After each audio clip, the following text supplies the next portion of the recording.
Here are my college football playoff predictions entering week 11 of the 2025 season. So remember, 5 highest ranked conference champions, they get automatic berths. They no longer get the first round buys. That goes to the 4 highest ranked teams, and the bracket is seeded purely by ranking, unlike last year where the 4 highest ranked conference champs got the buys and then the rest of the bracket was seeded accordingly. This channel will make you a college football expert and help you enjoy watching games and make more accurate predictions. So what are you waiting for? Like, subscribe, ring the notification bell, comment your thoughts, and watch the video all the way through so that you can get the full package. And check the description and pinned comment for more ways to help yourself and this channel. So let's check this out here. So, the bracket. Now let's get to the teams participating in the bracket. So, I have in the first round, Memphis playing Oregon, Ole Miss playing Vanderbilt, Duke playing Texas A&M, and Texas playing Texas Tech. This is probably, if I'm being honest, outside of that 5-12 seed matchup, which a 12-1 Memphis might be able to be ranked ahead of 10-3 Duke, but I don't exactly know about that. 12-1 Memphis is the American champion. 10-3 Duke is the ACC champion, and 12-1 Texas Tech is the Big 12 champion. 9-3 Texas gets in because there's only 3 Big 10 teams in this playoff. I actually had another playoff bracket that I made in a what-if scenario about Iowa beating Oregon, and then I think if Iowa beats Oregon, they win out. So what happens if you have a 10-2 Iowa? And Iowa would actually take Texas's spot. It would be the same thing if Michigan beats Ohio State. Then you will not get a 9-3 SEC team in if the Big 10 gets in 4. There is actually a really strange path, very strange one, where the Big 10 will get 5. But that is so unlikely that I don't even want to talk about that. That would require Oregon losing to Iowa, but then winning out. And then Iowa wins out, and Michigan wins out. And you get the picture, because Indiana and Ohio State are already automatic locks for the playoff, if not for the first round bye. Which, speaking of which, here are the teams that earn a first round bye. We got Big 10 champion Indiana in the Rose Bowl. We have SEC champion Georgia in the Sugar Bowl. We have Big 10 runner-up Ohio State in the Orange Bowl. And SEC runner-up Alabama in the Cotton Bowl. Those are the first round byes. As for who would win the first round games, Oregon, I think obviously over Memphis. Vanderbilt, Ole Miss would be super intriguing. Hate Ole Miss's lines of scrimmage, especially on defense. Love Vandy's. So I'd probably pick Vanderbilt given it's a home game, but that'd be very tight. The spread on that would be tight. It'd be a competitive game. That'd be a full 4-quarter battle for the honor of playing in the Rose Bowl against Indiana. Obviously, Oregon moving on to play Alabama in the Cotton Bowl. Duke A&M would be closer than I think people would think. Duke's defense is not phenomenal, but their offense is, and they're very gutsy, and A&M's defense is, it's a good defense, but it's suspect for sure. So I think that, Mike Elko coaching against his old school, Duke, Manny Diaz going on the road and playing against a tough Texas A&M team in that tough environment. A&M could win in a blowout, but Duke could also compete and maybe even emerge with a win with the quarterback and offensive play they have, and the fact they do have some capable players on defense. And then this is one that I'd be the most excited for. Texas at Texas Tech. Talk about 2 of the best defensive fronts in football going against offensive lines that at times have shown promise for Texas, and for Texas Tech is this mean unit that is really good at running the football. And then Arch Manning is a rising quarterback. Baron Morton's been good since the beginning of the year, but a little bit dinged up. Curious to see if blue chip ratio for Texas, the traditional power in that state, or the new blood who panned on all of their portal additions and has just been destroying the Big 12.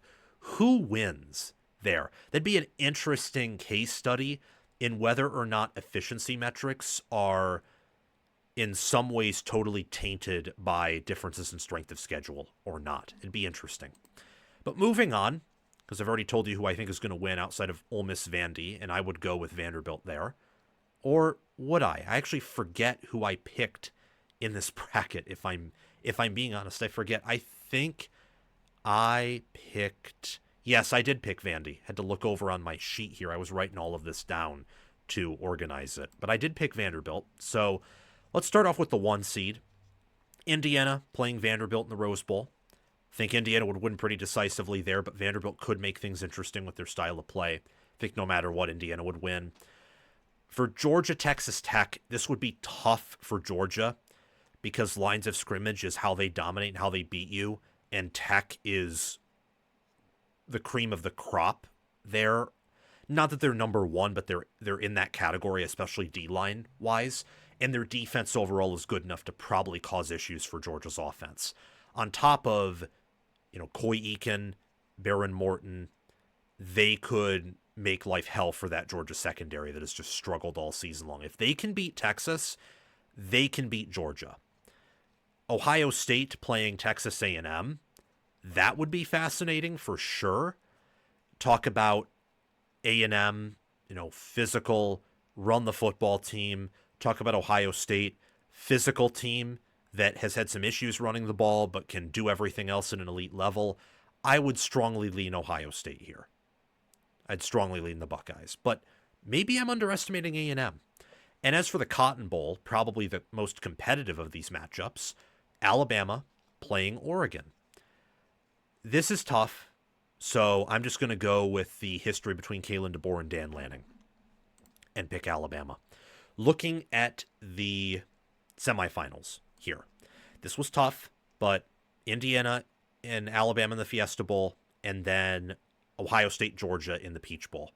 I think so many of these teams are within a razor's edge margin. And I think that'll only continue to be the case as we go on throughout the year because Ohio State and Indiana are really good right now. But Texas and Oregon, I think, have untapped potential that they could bring out. Same thing with Georgia. And also, how did I forget to include Alabama in that first group? They figured things out already.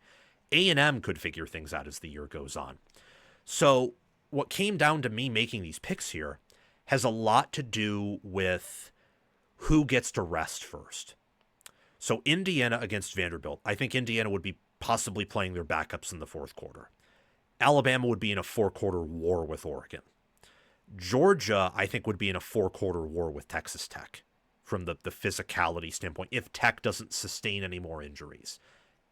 And for Ohio State A&M, that wouldn't be as decisive of a win for Ohio State as Indiana over Vandy, but I think Ohio State would be able to pull away and turn it down a little bit in the fourth quarter. I think that would be a 3-quarter game where early fourth quarter, late third quarter, the Buckeyes would begin to pull away.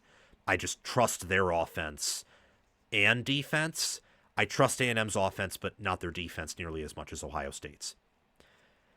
So Ohio State and Indiana get just more opportunities to rest. They're not as physically beaten down. So I have them advancing to the national championship game.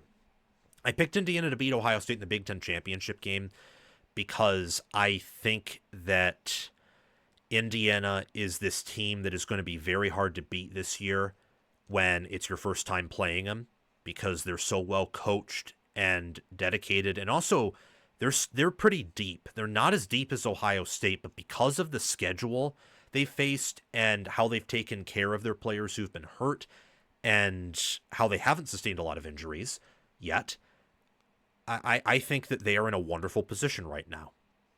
So playing Ohio State the first time, they get a bye, then they play Purdue. They should be resting their starters by the fourth quarter then.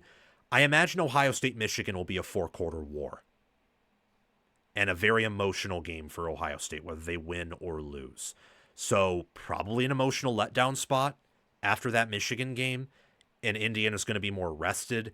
And look, If you think that there's a coaching staff better than Indiana right now, you're lying to yourself with what they've done with the roster they have and how they've won their games. So that's enough that goes Indiana's way to where I think they'd win.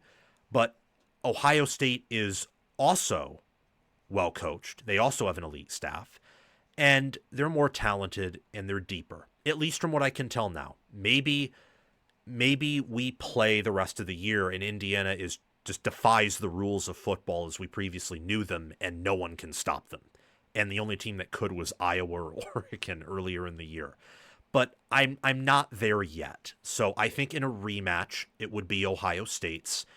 And as of right now, that means I'm picking the Buckeyes to go back to back, this time 15-1 instead of 14-2, and winning the national championship. And what a job that would be from Ryan Day. Losing all of that talent, both your coordinators, and you reload and you win it all again with a chance to possibly even three-peat the following year. It also would be impressive for Indiana. I think that, these two staffs and teams, Indiana and Ohio State, have done a very impressive job. Very impressive. Because of either how, much Ohio State lost coaching staff and roster-wise, but they just reloaded, and then how Indiana lost a decent amount, not the same amount, but close in terms of production, and they're not as talented as Ohio State. They don't recruit at that level, and yet they got better. They didn't just reload to get close to where they were. They got way better. Way better. And I think the evidence of that is how this Indiana team played Oregon versus how last year's Indiana team played Notre Dame, because I don't think this Oregon team is anywhere close to last year's Ohio State team. I don't think any of these teams are 2024 Ohio State level. But the same team that won it all last year, the same team that was the 2024 Buckeyes, is also going to win it all this year, at least based on how I see it right now. Last week it was Indiana who I had winning it all, so things can quickly change, and I wouldn't be shocked if next week I flip back to Indiana. Wouldn't be shocked at all. It's really close. I think as of right now it's going to come down to between those two teams. I just want to see more before I fully settle in and fully buy in on one of them. Thank you for watching. It's my mission on College Football with Sam to make you the most informed, knowledgeable, and entertained fan as possible. We aren't perfect, but we hit the nail on the head more often than we hit our thumb with the hammer. Make sure to like, subscribe, ring the notification bell, comment, and if you're here, you've probably already watched the whole video. So thank you for doing those things.